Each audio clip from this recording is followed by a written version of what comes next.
Greetings, folks. Iolair here. Opening with the National Anthem of Canada. That's our cue that today's replay features the premium tier-VII Commonwealth destroyer HMCS Haida. Our match is courtesy of a returning guest. This is Gatecamper, who was previously featured in a Hakuryu replay, and I'll leave a link to that video in the description below. The Gate is part of a tier 9 domination match here on Mountain Range with one tier 8 aircraft carrier per team. Fortunately, there are no radar ships on the opposition, but there is this one hydro destroyer, the Z-39, that's out in front of Gate here at Charlie. Gate is running a torpedo-centric build on its Haida. The Haida is limited to a single quadruple launcher of torpedoes with a base reload of 96 seconds, and with the torpedo armament expertise skill, Gate brings that reload down to about 86 seconds before adrenaline rush is factored in. Now, my regular viewers know that I often like to showcase underdog matches, and this is one match that I think will certainly qualify. Thus, the title of today's video, Canadian David, a reference to the biblical story of David and Goliath. Now, Gate is started here at the Charlie Cap, as I mentioned earlier, here on the east side of the map. And the Allies have a pretty good handle on things, I think.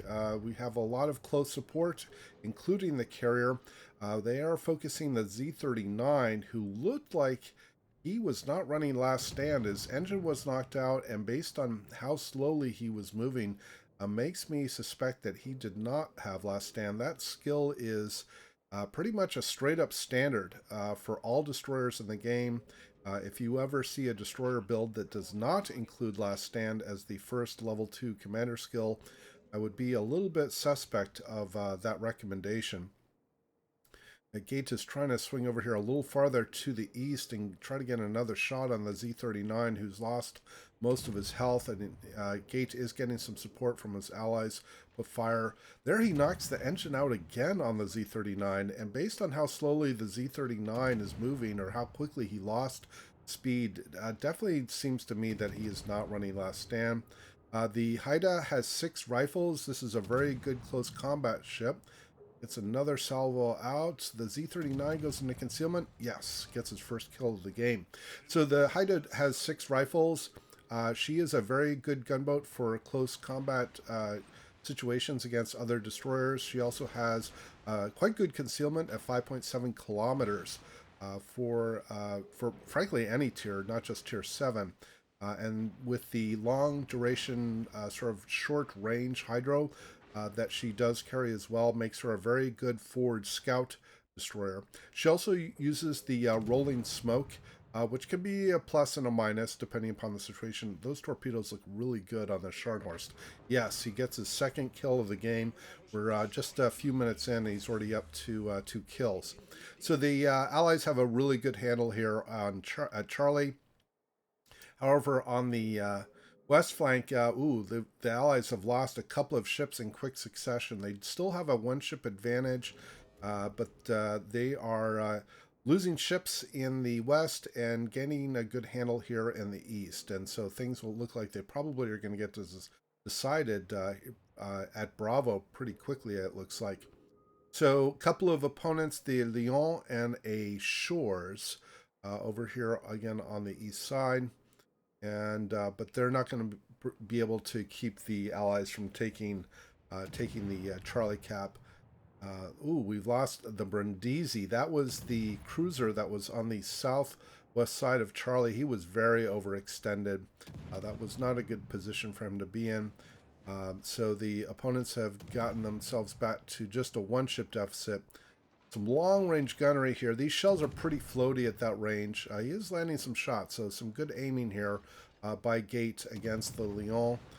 Just probably trying to get some fires. He's not going to get a lot of alpha damage, but at least if he can try to get some fires. Ooh, somebody just spanked that Shores. I don't know, maybe he took a torpedo from another ship. I'm not sure what.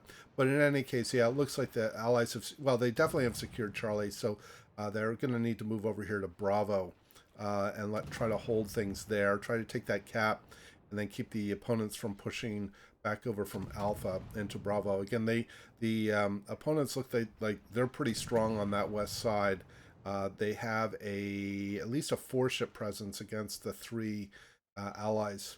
We're seeing another bug of the replay system. You attempt to track shots as of, I think, 091. If you attempt to track shots during replays, it does not track them correctly, and so you get this sort of incorrect display of where the shells are going. I'll cite briefly on the Lion. The Lion continues to sail broadside, and with a Georgia and a couple of other allies, they're going to have a clear shot on that Lion. Things are going to look that Lyon's not going to last too much longer.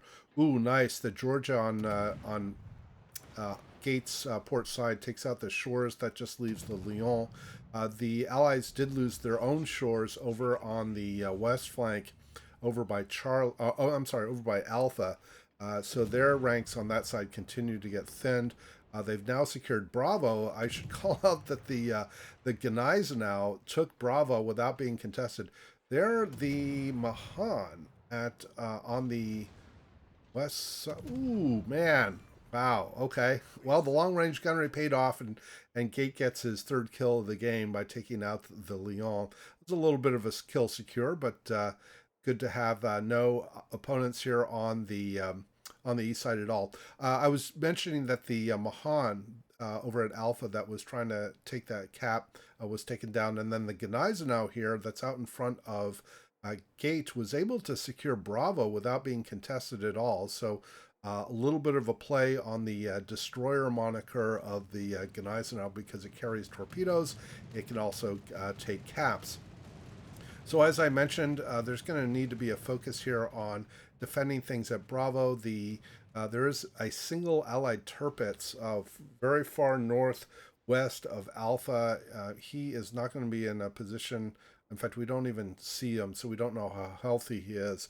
But he's clearly been pushed off, and the opponents look like they're going to get Alpha without too much more difficulty. Now, Gate is coming under spotting, and, well, no attacks yet. Yeah, in fact, the Tirpitz just went down. So the ship counts have now been evened, and things like I mentioned earlier look like they are going to have to get settled here at Bravo. Now, Gate was getting spotted by planes. He didn't come under immediate attack there. He's actually shot down a few planes. The Haida is not known for having very good AA, and this is a upper tier carrier for him. Carrier misses on his attack there, it looks like. So fortunately was able to avoid taking any damage. Now, Gate's doing a very good job in his current position to keep the flank spotted. We don't know where the Sims is, so the opposition still has 1 destroyer who was last seen at Echo 2, but he hasn't been seen for a while. So if Gate were to get spotted here, he would have almost a kilometer detection on the Sims if he were to run into him, so he would have some warning to be able to drop smoke or get away. But what I think Gate is doing right now, he's letting this Friedrich der Große get a little too close to him. He's almost within the hydro range of the Friedrich, and depending upon the secondary build, there's the hydro. So the battleship is running hydro. He is going to need to get out here and get out of hydro range. He's dropped smoke here, obviously, try to cover his tracks. He does get out of hydro range. Those torpedoes look pretty good on the Friedrich. Is he going to get one? Yes, he does, but with no flooding. His biggest threat right now, in my opinion, is actually going to be the planes. If he's going to get spotted by planes, he's within the secondary range of the German battleship, and he's also could be fired upon by the Iowa here. And there's also a Saint Louis that is on north of the Iowa. That would also be a threat. And again, we don't know where the Sims is. So that is another risk. Now again, Gate, in my opinion, is a little close here on the Friedrich. I would be pushing out a little further. The Gneisenau is looking to push in on this on the tier 9 German battleship. I think he's probably sent his torpedoes too early. In fact, the King George has just been taken down by fires, presumably set by the by the tier 9 German battleship, and the Friedrich does take a torpedo right on the stern from the Gneisenau. But with having the Gneisenau has just already sent his torpedo on his port side, he doesn't have it available to him, and he's flat broadside to the bigger German battleship, and yeah, he is in fact taken out. Now, again, I think his smoke is expired. So Gates' smoke is expired. He's in visible detection of the Friedrich. Yeah, in fact, this German battleship is running in manual secondaries because these are too accurate to not be manual, and they were not firing on him even when he was detected for a few seconds. So it was clear that the ooh, nice. Gets his 4th kill. So he was quite lucky there that he didn't take more damage from the secondaries. Here comes a salvo from the Iowa. So Gate is really in a jam here. His engine's just been knocked out, and he's on fire, and now that's his stern, so he's in trouble. Now, here's another benefit of the Haida. As is the case with a lot of the Royal Navy and the Commonwealth ships, they can single launch, and he gets 2 torpedoes, even though the battleship was trying to avoid. The battleship is very low in health. Is he going to get his crack in here? Yes, he is. So over 100,000 damage in a tier 9 battle here on Mountain Range. He is very low on health now, and he's got a fire that he can't put out, so he is not going to last long. In fact, he gets taken out by the Saint Louis, and it's going to go down. But he secured his team a significant lead.